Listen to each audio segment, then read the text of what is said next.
তো বন্ধুরা, আপনাদের মাছেরও কি swim bladder, bloat, fungus, white spot, fin রটের মতো এরকম রোগ হচ্ছে? তো কি করতে হবে তার জন্য যাতে এই রোগগুলো না হয়? তো সেই সব কিছু আজকের ভিডিওতে আপনারা জানতে পারবেন। তো চলুন এক এক করে বলি। তো আজকের ভিডিওটা আপনারা অবশ্যই শেষ পর্যন্ত দেখবেন, তো এরকম সমস্যা আর আপনাদের সাথে হবে না। তো চলুন শুরু করা যাক। তো আমাদের মাছের এই যে রোগের কথাগুলো বললাম, এদের মধ্যে যদি কোনো একটা রোগ হয় তো আমরা কি করি? আমরা যেখান থেকে মাছগুলো কিনেছি সেখানে আগে প্রথমে যাই, তারপরে বলি যে আমাদের মাছের এরকম এরকম প্রবলেম হয়েছে, আমরা কি করব। তো সেই দোকানদার কিছু সমাধান দেয়, বলে নীল ওষুধ দিন, লাল ওষুধ দিন, তারপরে এগুলো আমরা ব্যবহার করি। তারপরে আমরা ইউটিউবে যাই যে আর একটু ভালো করে জানার জন্য, কারণ আজকাল এইসব নিয়ে অনেক ভিডিও বেরিয়ে গেছে, তো সেখান থেকেও আমরা সমাধানের চেষ্টা করি। তারপরে কেউ বলে ধরুন মেট্রোজিল ব্যবহার করুন, তো সেগুলোও করি। কেউ আবার বলে লবণ ইউজ করতে। তো আমরা এই সমস্ত চারিদিকের কথা শুনে পুরো কনফিউজ হয়ে যাই, কি করব কি করব না পুরো বুঝতে পারি না। তো এই জন্য মাছের তো কিছু সমস্যা ঠিক হয় না, উল্টে আরও বেড়ে যায়। ধরুন এই মাছের জ্বর হয়েছে, তো আমরা যদি সেখানে জ্বরের ওষুধ না দিয়ে আমরা গ্যাসের ওষুধ দিয়ে দিলাম, তাহলে কি মাছটা ঠিক থাকবে? ঠিক থাকবে না তো। তারপরে ধরুন এতগুলো মাছের মধ্যে এই মাছটার অসুখ করেছে, আমি গোটা অ্যাকোয়ারিয়ামের মধ্যে সব ওষুধটা বেশি করে দিয়ে দিলাম, তাহলে তো এই মাছের সঙ্গে সঙ্গে বাকি মাছগুলোও অসুস্থ হয়ে পড়বে।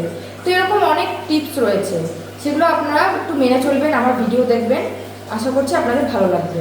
আমার মনে হয় আমরা যেখান থেকে সমাধানগুলো খুঁজে বের করি সেগুলো সবগুলোই ঠিক, কিন্তু সেগুলো কিভাবে প্রয়োগ করব সেগুলো আমরা জানি না, এজন্য আমাদের মাছগুলো ঠিক হয় না। তো এসব করতেই হবে না যদি আপনারা আপনাদের মাছের এই অ্যাকোয়ারিয়ামের জলটা পরিষ্কার রাখেন। জল যত পরিষ্কার থাকবে মাছের রোগ হওয়ার সম্ভাবনা তত কম হবে। তো প্রথমেই চেষ্টা করবেন মাছের জলটা যেন একদম পরিষ্কার রাখতে, তাহলে মাছটাকে দেখতেও ভালো লাগবে, মাছটা সুস্থও থাকবে, আর কারোর কাছে যেতেও হবে না সমাধান চাওয়ার জন্য। এবার কিছু টিপস আমি আপনাদের সঙ্গে শেয়ার করছি, যার ফলে আপনাদের এই অ্যাকোয়ারিয়ামের জলটা ক্রিস্টাল ক্লিয়ার থাকবে। তো ফার্স্ট পয়েন্ট হলো, অ্যাকোয়ারিয়ামে আপনারা ক্লোরিন মুক্ত পরিষ্কার জল ব্যবহার করবেন। দ্বিতীয় হচ্ছে, আপনারা ভালো মানের মিডিয়া ইউজ করবেন, ভালো ফিল্টার ইউজ করবেন। আর ছোট অ্যাকোয়ারিয়াম যদি হয় তাহলে একসঙ্গে বেশি মাছ রাখতে যাবেন না, এগুলো আপনারা মাথায় রাখবেন। তো এতক্ষণ যে পয়েন্টগুলো আমি বললাম, তো সেগুলো তো আপনারা অবশ্যই মেনে চলবেন। তো এর থেকেও একটা গুরুত্বপূর্ণ কথা আমি বলতে যাচ্ছি, তো সেটা হলো প্রত্যেক সপ্তাহে অন্তত দুবার করে 20% জল আপনারা বের করে নেবেন এবং পরিষ্কার জল দেবেন। তো যে 20% জলটা আপনারা তুলে নেবেন, তারপরে আবার নতুন করে 20% যে ফ্রেশ জলটা দেবেন, সেটা যেন অবশ্যই ক্লোরিন মুক্ত পরিষ্কার জল হয়। তো আমি অনেকের বাড়িতেই দেখেছি যে তারা আবেগের বশে এরকম সুন্দর সুন্দর মাছ বাড়িতে নিয়ে আসে, তারপরে তাদেরকে বলে দেওয়া হয় কী কী করতে হবে, তো সেরকম মেনে চলে। যেমন 20% জলের কথা বললাম, সেটাও তারা করে।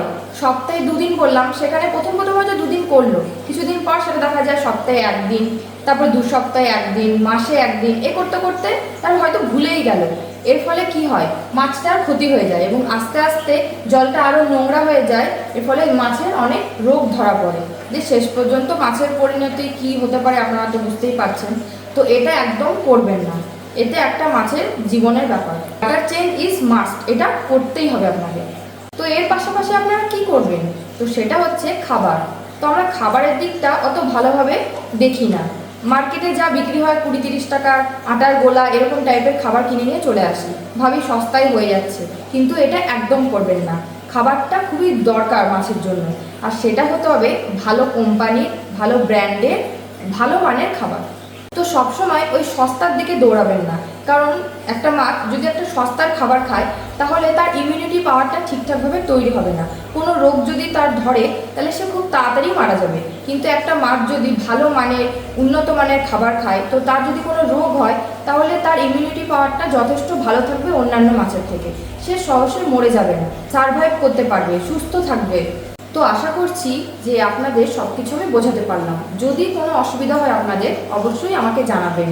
আমার যতদূর নলেজ আছে, যতটা আমি জানি, সবটা দিয়ে আমি আপনাদের সাহায্য করব। তো ব্যাস, আজকে এইটুকুই ছিল ভিডিও। খুব তাড়াতাড়ি দেখা হচ্ছে আমার নেক্সট ভিডিওতে। Bye bye.